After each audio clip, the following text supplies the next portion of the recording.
What is going on, everybody, and welcome to the newest installment here on DMT Infinity. In this video, I'm going to be going over my personal top 10 favorite facts about psilocybin mushrooms. Psilocybin mushrooms transform my life and transform my mind in ways that I cannot even begin to describe. And I'm not even going to get into that topic in this video because that would take way too long to even try and do.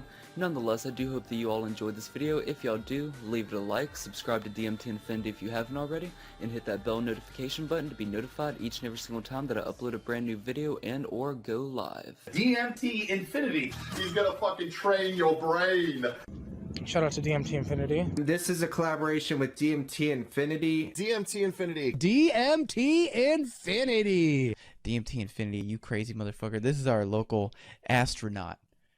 DMT Infinity is our local astronaut. You know, right now, NASA has a couple guys in space, and who cares what they're doing because DMT Infinity is the real astronaut. This boy is steady blasting off, if you know what I'm saying.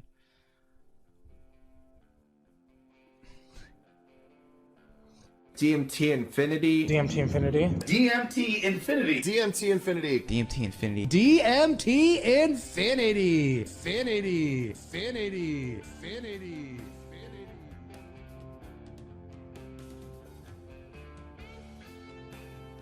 Number 10. Central Americans were using psilocybin mushrooms before Europeans landed on the New World shores. The fantastical fungi grew well in subtropical and tropical environments, but the real question is how far back were humans using psilocybin mushrooms? You see, that's not an easy question to answer, but a 1992 paper in the short-lived journal, Integration, Journal of Mind-Moving Plants and Culture, argued that rock art in the Sahara dating back 9,000 years depicts hallucinogenic mushrooms. The art in question shows masked figures holding mushroom-like objects and other drawings showing mushrooms positioned behind anthropomorphic figures. Regardless, we can say without shadow of a doubt that the history behind these consciousness-expanding mushrooms is not only mysterious, but could possibly go back thousands of years. Number 9. According to a presentation at the 2013 meeting of the American Physical Society's Division of Fluid Dynamics, like other fungi, mushrooms reproduce via spores, which travel the breeze to find a new place to grow. But mushrooms often live in sheltered areas on forest floors, where the wind doesn't blow. To solve this problem, the spreading of spores, some shrooms, including Amanita muscaria, create their own wind. To do this, the fungi increase the rate that water evaporates off their surfaces, placing water vapor in the air immediately around them. This water vapor, along with the cool air created by evaporation, works to lift spores. Together, these two forces can lift the spores up to 4 inches above the mushroom. Number 8. You may think there is only one type of psilocybin mushroom, which is psychoactive, but it actually turns out there are approximately 200 species of mushrooms which can be classified as magic mushrooms, meaning they have psychoactive compounds, out of which many of them are psilocybin mushrooms. But there are also the classic Psilocybe cubensis, the Liberty cap, Wavy cap, and many, many more. And each of them have their own quote-unquote flavor when it comes to the experience in and of itself. Number 7. Animals like mushrooms too. Yes, you heard that right. Animals like magic mushrooms too. Evidence from all around the world tell us that there are animals consuming psychoactive plants. Even some legends are telling us that plants used by humans have been introduced to mankind by animals. And also, according to a 2009 BBC Nature documentary, Siberian reindeer do have a fondness for magic mushrooms and magic truffles.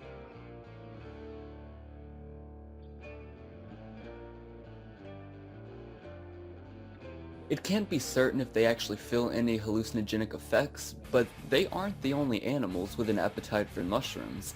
In fact, goats and other livestock allegedly eat shrooms as well. Number 6.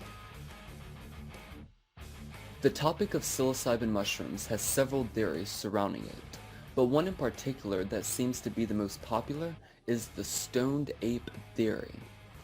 A theory made manifest by the American ethnobotanist, mystic, psychonaut, lecturer, author, philosopher, wordsmith, and advocate for the responsible use of naturally occurring psychedelic plants, Terence McKenna.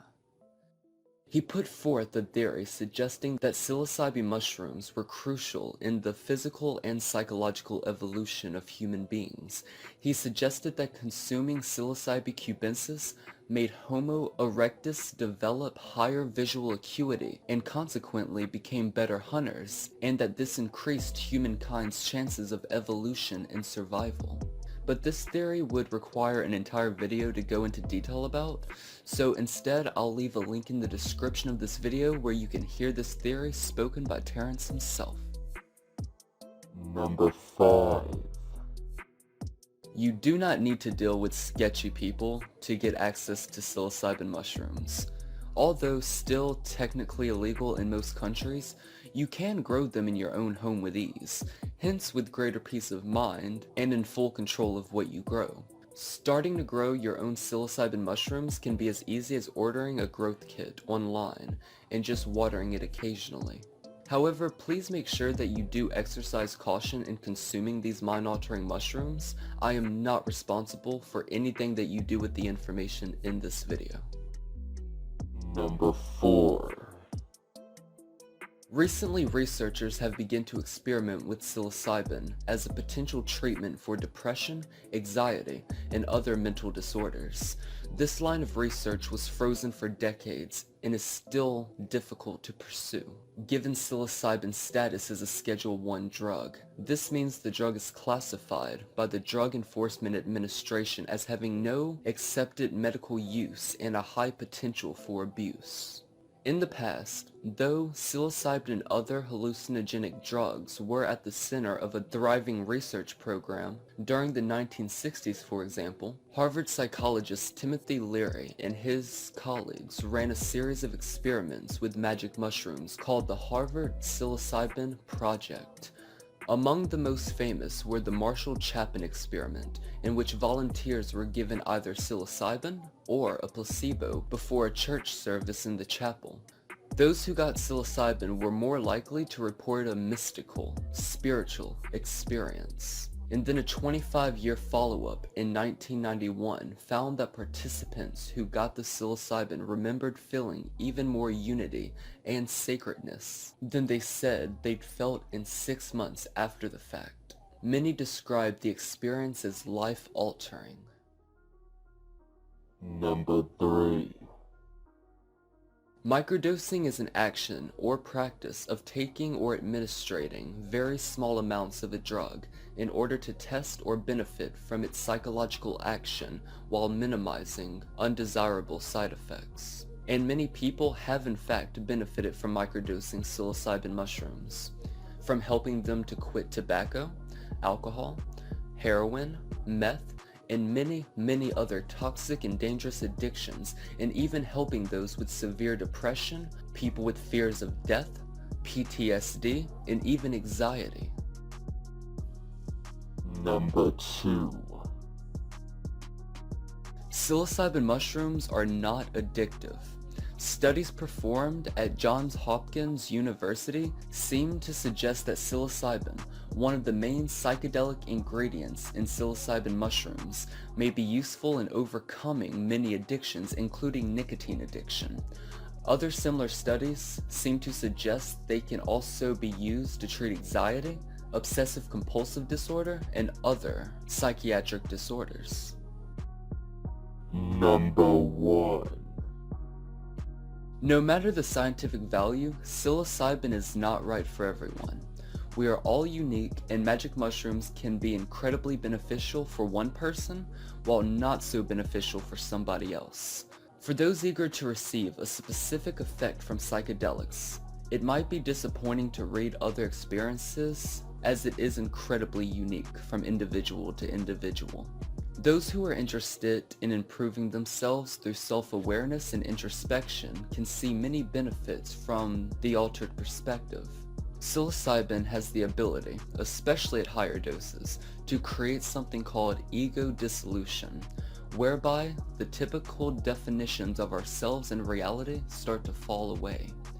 This can be scary for some, but educational for others. The long-term effects of psilocybin mushrooms can be profound. Unlike other substances where we must take them constantly to get an effect, psilocybin has long-lasting and beneficial effects on our mode of being, and in the right setting, magic mushrooms can be a superior healing tool in unbelievably profound ways.